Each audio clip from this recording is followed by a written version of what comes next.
Assalamualaikum warahmatullahi wabarakatuh. Baiklah, bertemu lagi dengan saya Suci Juniati, mahasiswa Ilmu Kelautan 2018 Universitas Sriwijaya. Di sini saya akan membuat tutor video penjelasan tentang pengenalan akuisisi data menggunakan pesawat tanpa awak. Nah, di praktikum kali ini saya akan menjelaskan materi-materi tentang pengenalan pesawat tanpa awak, pengenalan perencanaan jalur terbang, pengenalan teknis pengoperasian pesawat tanpa awak, serta pengenalan pengelolaan data hasil perekaman pesawat tanpa awak. Baiklah, itu saja yang dapat saya jelaskan. Sekarang saya akan beralih ke materi pertama, yaitu drone atau JIS data. Drone sendiri merupakan unmanned aerial system atau biasa disebut dengan pesawat tanpa awak. Drone banyak digunakan di bidang geospasial karena memiliki beberapa kelebihan yang tidak dimiliki oleh wahana lainnya, yang biasa digunakan untuk data capture di bidang data geospasial.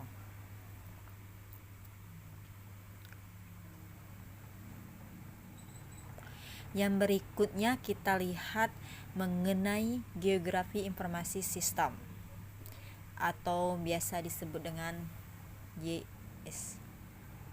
Di sini saya kutip menurut ESRI 2020, di mana GIS sendiri merupakan framework di mana untuk mengumpulkan, mengelola, dan menganalisa data spasial. Nah, jadi program itu untuk menganalisa data spasial.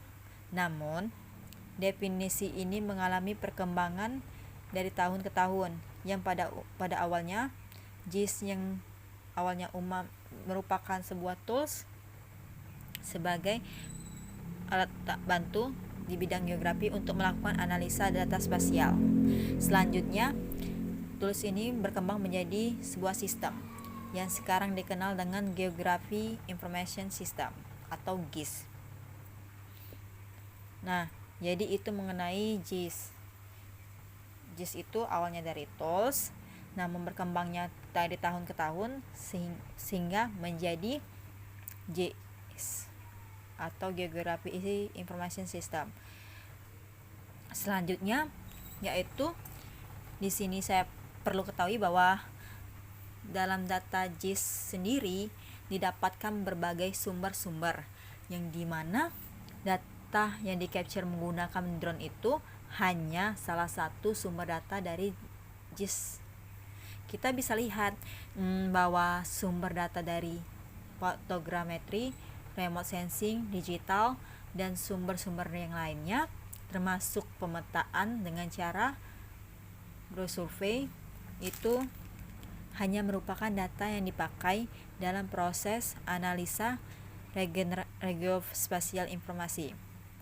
Nah, jadi drone itu sendiri sebenarnya termasuk ke dalam sistem atau sumber data yang berbasis fotogrametris. Nah, yang menggantikan fungsi dari pesawat jaringan. Jadi, dahulu kalanya sebelum drone itu biasa digunakan yang namanya pesawat ultraringan. Di mana pesawat ultraringan ini memiliki keterbatasan, sehingga ketika kita menggunakan pesawat ultraringan memiliki kendala-kendala yang cukup berat di lapangan, termasuk untuk mendapatkan perizinan aplikasi, dan kameranya juga cukup mahal. Kemudian perizinan untuk kesempatan terbang itu kita harus meminta izin ke Panglima TNI ataupun ke yang lainnya, dan membutuhkan waktu yang cukup lama. Nah, di situ drone hadir atau pesawat tanpa awak hadir untuk menutup kelemahan dari pesawat ultraringan tersebut. Nah, selanjutnya bisa dilihat kalau kita berbicara mengenai data yang berasal dari ada wahana yang menggunakan drone atau satelit. Dari ketiga data tersebut merupakan tipe wahana yang biasa dipakai untuk mengambil atau mengcapture data penginderaan jauh sendiri untuk mendapatkan gambaran atau yang lainnya mengenai permukaan bumi itu sendiri. Ataupun output dari wahana tersebut sangat tergantung dari tipe sensor yang digunakan. Ada juga jenis sensor yang menggunakan lidar. Masing-masing memiliki kelebihan sendiri-sendiri. Lidar merupakan salah satu teknologi dari radar. Radar memiliki beberapa keunggulan. Yang pertama ialah radar dapat menembus awan. Yang kedua, radar itu pemotretannya tidak tergantung pada situasi, cuaca dan lainnya. Jadi pemrosesan dengan lidar itu dapat dilakukan kapan saja dan cuaca apa saja. Akan tetapi, kemudian pemrosesan data JIS sendiri, areal fotograf baik yang dihasilkan oleh pesawat ultra ringan atau pesawat tanpa awak atau drone memerlukan beberapa perangkat. Yang selain drone, kita juga dapat memperhatikan kameranya, karena kameranya itu sangat penting karena kita memerlukan kamera yang resolusinya high atau high resolution. Nah, selain itu kita harus ada GPS. GPS ini sangat penting karena kenapa? Karena kita menggunakan data yang high resolution, yang membutuhkan GPS yang high, yang lebih tinggi seperti itu. Dan sebaiknya digunakan data real time kinematic data untuk mendapatkan data posisi yang sangat akurat. Selain itu juga ada telemetri system. Ada software atau processingnya.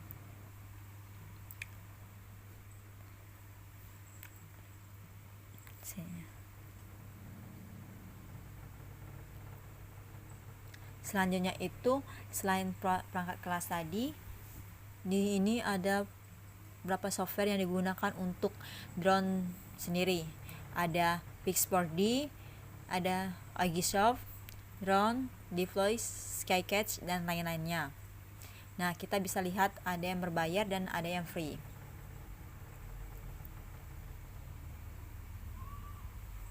Nah, selanjutnya itu masuk ke tahapan dari data drone untuk geospasial itu sendiri. Drone itu memiliki tahapan-tahapan proses di mana untuk geospasialnya, yang pertama kita harus menentukan tema terbangnya.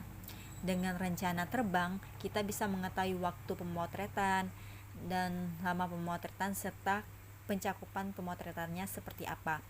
Dan juga kita harus memperhatikan penentuan Ground Control Point atau GCP. Yang berikutnya itu data akuisisi atau akuisisi data,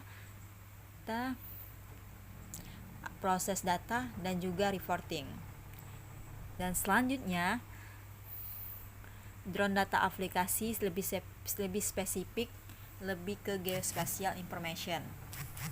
Nah, di bidang processing, farming banyak digunakan informasi yang di capture itu tergantung pada ketersediaan si drone tersebut. Jadi kita bisa mengelola data atau dapat menghasilkan informasi yang banyak secara bersamaan dengan menggunakan drone multifungsi atau pesawat tanpa awak tersebut. Nah, selanjutnya itu salah satu data drone dapat dipakai aplikasi diintegrasikan data yang di capture oleh drone atau foto data tersebut dengan menggunakan artificial intelligence. Ini terdapat dua contoh, yaitu salah satunya contoh yaitu untuk otimasi cloud, itu hitungan tambahan. Jika tumbuhannya banyak, tidak mungkin kita menghitung satu persatu kan. Nah, jadi bisa optimasi perhitungan secara cepat dan mendapatkan data secara spesifik dengan mesin e-learning. Nah, video selanjutnya saya akan menampilkan tata cara atau bagaimana cara kita menerbangkan pesawat tanpa awak atau drone. Di sini, di video ini terdapat drone DJI 3 atau 4. Mari kita lihat. yakinkan ini harus dilepas, yakinkan ini dilepas ya. Melepasnya ya ininya ditarik keluar, tapi tahan kameranya ini pakai jempol supaya nggak bengkok. Ini buka, terus ini tutup kamera juga dibuka perlahan. Nah, hati-hati dengan ini, jangan sampai ke krak gitu.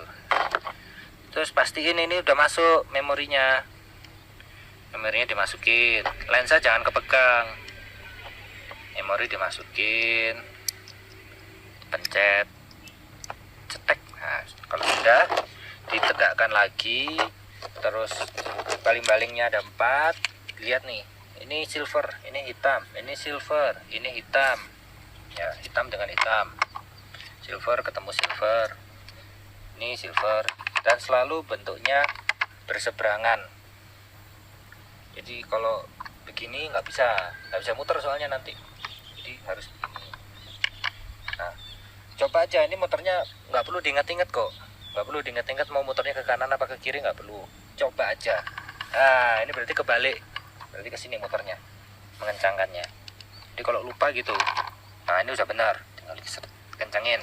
Terus yang ini, oh ini kebalik, masukin baterainya, baterai harus sudah dicas dulu, nah, penuh baterai saya. Masukin baterai ini ya, nih jadi begini, ininya sebelah kanan, dan pasti harus masuk ini. Nah, kalau sudah, ini saya akan peragakan tanpa HP. Langsung nyalakan, pencet 1, 2, tahan, lepas, goyang-goyang, dia goyang-goyang, makanya ini tadi harus dilepas dulu. Nah, udah selesai. Terus nyalain remote-nya. Ini harus nunggu kita nih. Oh iya, switch harus ke atas semua ya. Switch ini harus ke atas semua, jangan ada yang ke bawah, ke atas. Saya akan peragakan tanpa pakai aplikasi atau handphone. Kemudian ini lampu tunggu. Ini masih pemanasan biasanya gini nih. Warming up. Tunggu sampai warnanya hijau. Kalau hijau dia sudah dapat sinyal GPS. Sinyal GPS ada di mana? Antenanya ada di sini. Jadi jangan dipegang gini. Dipegang gini nanti nggak dapat sinyal. Biarkan nih masih kuning. Tunggu sampai hijau. Ya sekitar 1 menit 2 menit lah maksimal.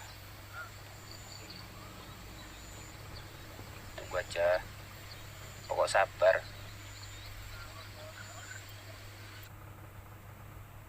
Masih kuning. Masih kuning.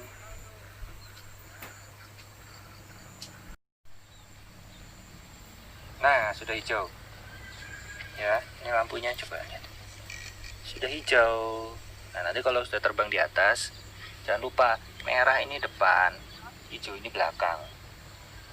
Tuh, makanya ini nggak perlu ada stiker buat saya, karena ini kalau di atas kan yang kelihatan lampunya, bukan stikernya, remote-nya. Untuk starter, kelihatan semua ya. Starter pertama kali ya. Oh iya, jangan lupa ya, ini kan buat naik turun. Nanti kalau pas lagi gini ini menaikkan pesawat, gini menurunkan. Kalau pas lagi nurunin, jangan sampai kekunci, langsung mati mesinnya. Jadi nurunin pelan-pelan aja. Tuh, sekarang saya start, lepas. Nah, itu starternya gitu caranya.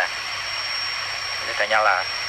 Coba kalau ini saya sampai ke kunci, saya turunkan, mati. Bayangin kalau lagi di udara. Lagi ya, startnya pokoknya kalau udah weng ini lepasin, kembalikan ke tengah, ke posisi tengah gini. Nggak mau. Nah, kembalikan ke tengah semua. Oke, sekarang terbang. Untuk terbang jangan pernah ragu-ragu. Kalau naik ini kan begini kan naik nih, jangan pernah ragu-ragu, pelan-pelan nanti malah berat. Jadi harus tegas, set, naikin aja sampai setinggi kepala kita.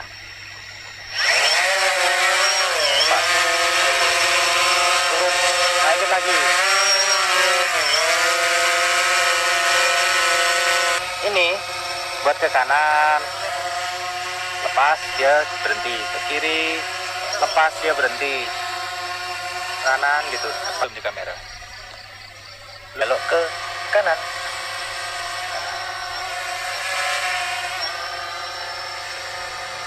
Jadi pilot drone, pilot Phantom itu nggak mendaratnya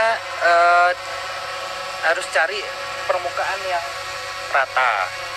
Nah, kayak ini kan ada rumput-rumput, jangan mendarat deket-deket yang rumput ataupun permukaan yang miring-miring gini, jangan. Cari yang rata. Tapi juga jangan di tempat saya tinggal landas tadi, itu kan di atas koper.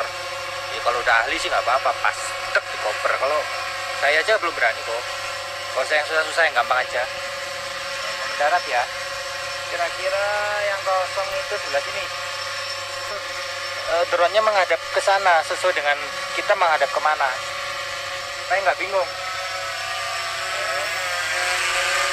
Turun pelan-pelan, pelan-pelan aja. Kalau ada rumput, dihindari dulu, dikit-dikit. Nah, pelan, pelan, pelan aja.